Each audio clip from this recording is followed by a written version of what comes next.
Bismillahirrahmanirrahim. Assalamualaikum warahmatullahi wabarakatuh. Perkenalkan, saya Diana Faranisha dengan NIM 2210853.004 akan mempresentasikan hasil penelitian saya dengan judul Hambatan Pemerintah Indonesia dalam Penanggulangan Tindak Pidana Perdagangan Orang Terhadap Pekerja Migran Indonesia di Kamboja. Yang terhormat dosen pembimbing satu saya, Bapak Apriwan, dan yang terhormat Ibu Diah Anggraini Austin selaku dosen pembimbing kedua saya pada penelitian ini. Selanjutnya, latar belakang dari penelitian ini adalah tindak pidana perdagangan orang atau TPPO merupakan aktivitas kejahatan transnasional terorganisir yang mengancam keamanan manusia. Dan kasus TPPO terhadap pekerja migran Indonesia di Kamboja meningkat tajam pada periode 2020 sampai dengan 2024. Dengan modus utama berupa penipuan lowongan kerja melalui media sosial yang berujung kepada eksploitasi online scam dan juga judi ilegal. Indonesia telah memiliki regulasi seperti Undang-Undang Nomor 21 Tahun 2007 dan juga Peraturan Presiden Nomor 22 Tahun 2021 dan juga komitmen internasional seperti Protokol Palermo dan juga aktif. Namun, jumlah korban tetap saja meningkat. Selanjutnya, rumusan masalah. Karena maraknya kasus online scamming di Kamboja telah berkembang menjadi krisis keamanan manusia yang serius bagi warga negara Indonesia, yang dimana ditandai dengan lonjakan tajam jumlah korban TPPO yang terus-menerus meningkat dari tahun 2020 sampai dengan saat ini.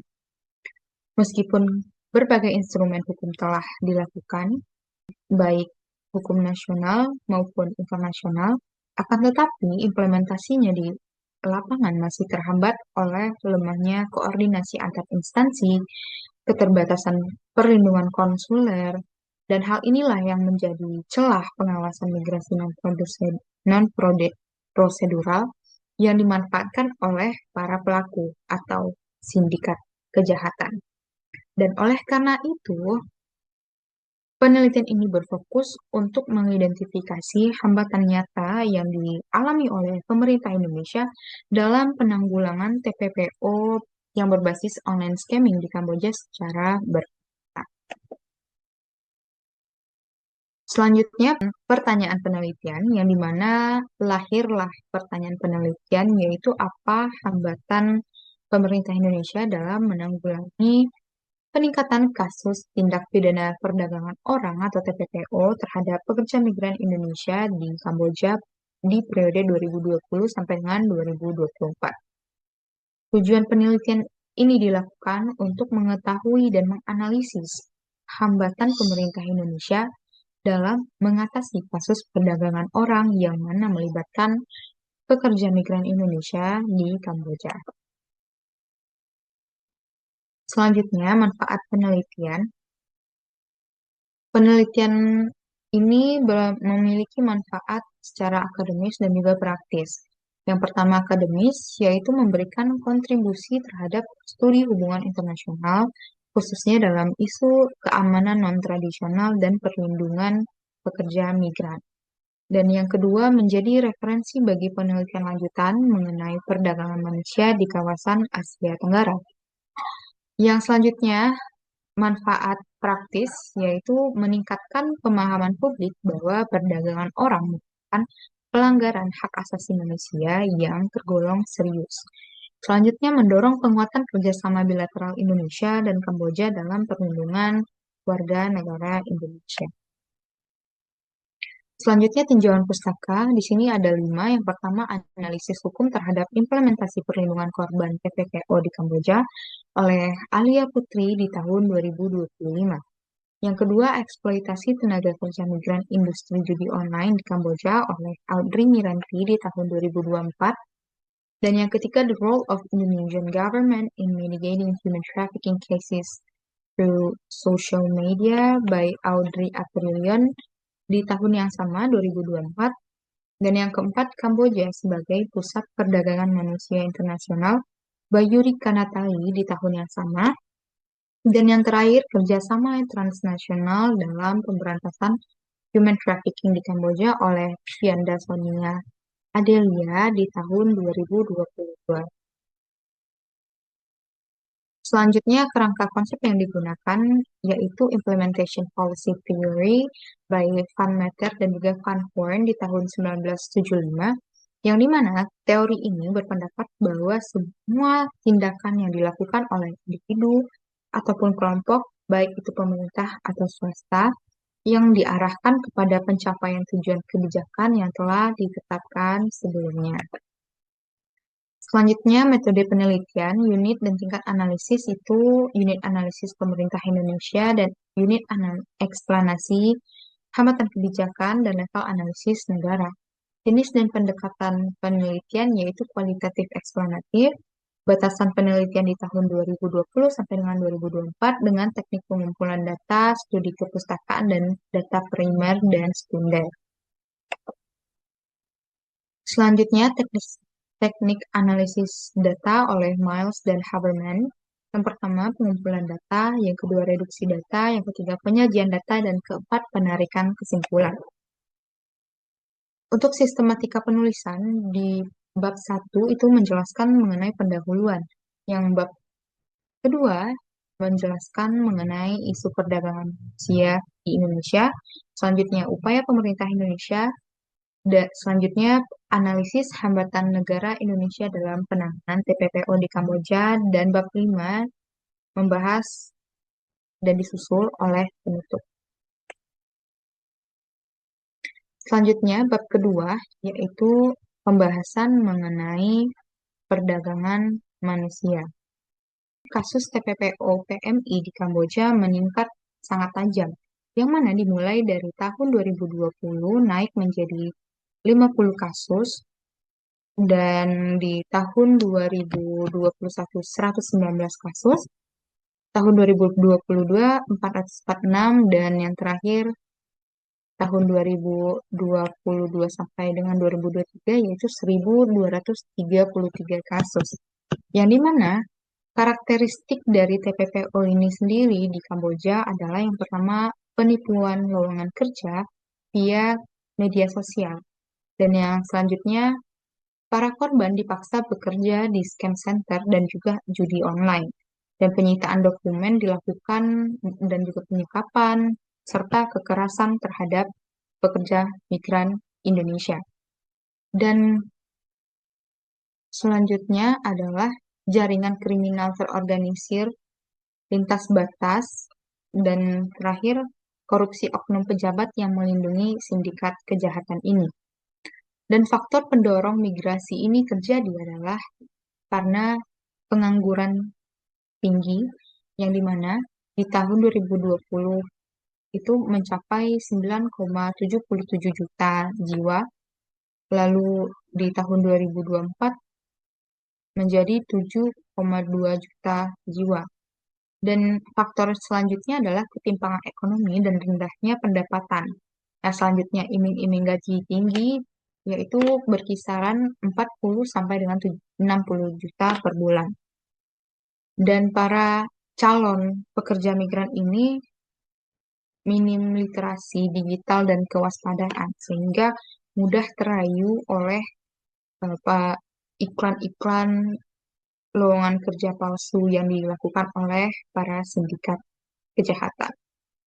Dan serta bebas visa yang dilakukan oleh ASEAN yang juga dimanfaatkan oleh para sindikat ini untuk menjebak dan memudahkan aksinya.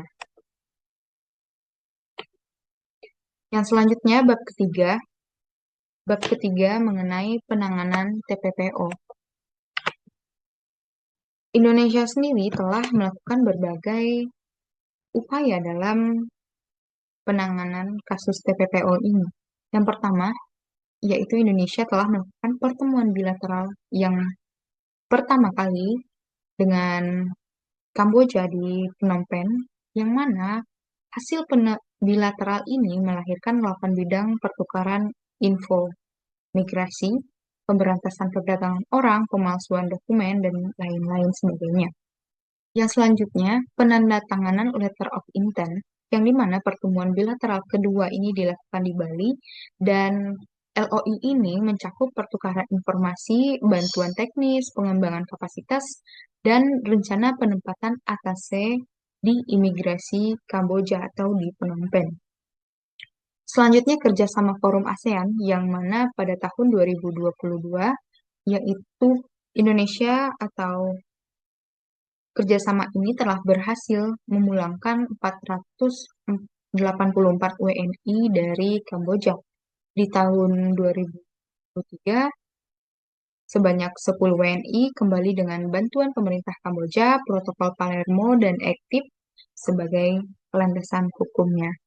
Dan selanjutnya adalah MOU Indonesia dan Kamboja, yang dimana kerangka kerjasama formal dalam penanganan TPPO untuk memperkuat hubungan bilateral kedua negara secara berkelanjutan. Selanjutnya, peran Lembaga Perlindungan PMI. Yang pertama ada BP2MI, yang dimana mereka melakukan verifikasi dokumen penempatan sosialisasi bahaya TPPO dan juga literasi digital. Yang kedua, sistem hotline yang 24 jam dan aplikasi digital. Yang selanjutnya kerjasama dengan organisasi internasional seperti ILO, IOM, dan World Bank. Yang terakhir, perlindungan pra saat purna dan purna penempatan PMI di Kamboja. Yang selanjutnya, peran Dirjen Imigrasi. Yang pertama, kebijakan selektif penerbitan paspor. Yang selanjutnya pengawasan di tempat pemeriksaan imigrasi, profiling WNI yang berisiko ke negara-negara rawan, pertemuan bilateral imigrasi Indonesia-Kamboja, dan juga nota kesepakatan dengan BP2MI terkait kasus TPPO ini. Selanjutnya, Kementerian Luar Negeri melakukan bantuan konsuler dan advokasi hukum via KBRI di Phnom Penh dan juga di Indonesia, Jakarta. Selanjutnya, repatrisasi dan evakuasi korban TPPO. Dan yang terakhir, koordinasi lintas lembaga kesiapan PMI. Selanjutnya, bab keempat, yaitu mengenai analisis hambatan yang dialami oleh pemerintah. Ternyata hambatan ini terjadi pada dimensi program. Yang pertama, lemahnya koordinasi antar instansi, yang dimana Peraturan Presiden Nomor 22 Tahun 2021 membentuk gugus tugas, akan tetapi implementasinya belum optimal. Yang kedua, fragmentasi kewenangan antara Kemenlu, BP2MI, Kemensos, dan aparat penegak hukum. Yang selanjutnya, tumpang tindihnya peran atau kekosongan respon dalam kasus tersebut. Selanjutnya, tidak ada sistem pelaporan terpasti dan terreal-time. Dan terakhir, perbedaan prosedur antara KBRI Phnom Penh dan juga lembaga di Jakarta. Yang mana hal inilah yang menjadikan keterlambatan rescue para korban. Selanjutnya, minimnya pencegahan berbasis komunitas, yang dimana seperti program edukasi dan sosialisasi bahaya TPPO belum berjalan masif dan berkelanjutan.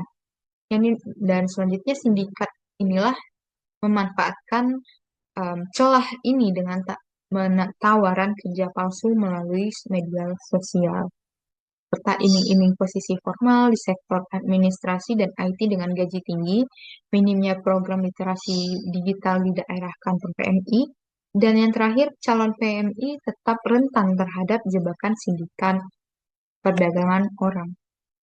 Selanjutnya, hambatan pada dimensi anggaran dan prosedur, yang dimana hambatan dimensi anggaran di KBRI Phnom Penh itu adalah kapasitas konsuler tidak sebanding dengan korban. Selanjutnya, banyaknya kasus tidak tertangani, seperti identifikasi, pendampingan hukum, dan repatrisasi, yang karena biaya untuk repatrisasi itu besar untuk korban di wilayah-wilayah terpencil yang seperti si Hanufil. Untuk anggaran domestiknya, alokasi rehabilitasi korban TPPO belum proporsional dengan skala ancamannya. Selanjutnya bersifat parsial dan responsif per kasus, bukan sistem proaktif dan juga antisipatif. Nah, selanjutnya bertentangan dengan prinsip Wieland dan Hanger, yang mana anggaran harus terencana sebelum program dijalankan. Selanjutnya, minimnya pencegahan berbasis komunitas, yang dimana bilateral Indonesia dan Kamboja konsisten berada di tier ketiga 4 tahun berturut-turut, dan komitmen minimum pemberantasan itu rendah.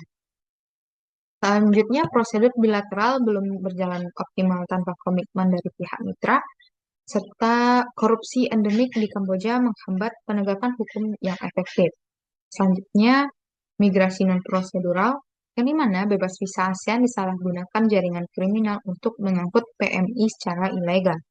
Selanjutnya, lemahnya verifikasi pra-keberangkatan serta korupsi oknum yang seharusnya menjadi garis pertahanan pertama bagi WNI atau korban.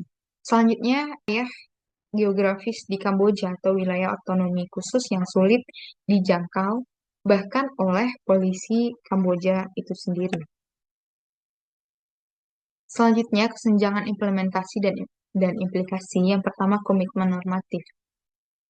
Ada Undang-Undang Nomor 21 Tahun 2007 dan Protokol Palermo aktif, Perpres Nomor 22 Tahun 2021, yang dimana realitasnya di lapangan itu kasus tetap saja melonjak dari 50 kasus sampai dengan 446 di tahun 2020 sampai dengan 2022, dan korban terus bertambah hingga tahun 2024. Kemudian ada program anggaran dan prosedur. Dan implementasi kebijakannya, reformasi implementasi yang menyasar, seperti koordinasi antar instansi, kapasitas konsuler, prosedur bilateral, dan juga penutupan celah migrasi dan prosedural secara bersamaan. Selanjutnya, bab penutup dan hambatan Indonesia dalam menanggulangi TPPO di Kamboja bersifat multidimensional. Contohnya, yang pertama adalah dimensi program, fragmentasi koordinasi antar instansi, dan minimnya edukasi berbasis komunitas. Yang kedua, dimensi anggaran, yang dimana kapasitas konsuler KBRI tidak memadai untuk jumlah korban PMI di Kamboja, dan juga anggaran rehabilitasi yang tidak proporsional. Dan yang ketiga, dimensi prosedur, yang dimana belum optimalnya kerjasama bilateral dengan Kamboja dan celah besar tersebut dalam pengawasan migrasi non-prosedural. Dan selanjutnya, kesenjangan antara komitmen normatif, yaitu seperti Undang-Undang tahun 2027 nomor 21, Protokol Palermo, aktif dengan realitas implementasi di lapangan menjadi akar permasalahan utama yang menyebabkan lonjakan korban terus terjadi. Sekian, terima kasih. Assalamualaikum warahmatullahi wabarakatuh.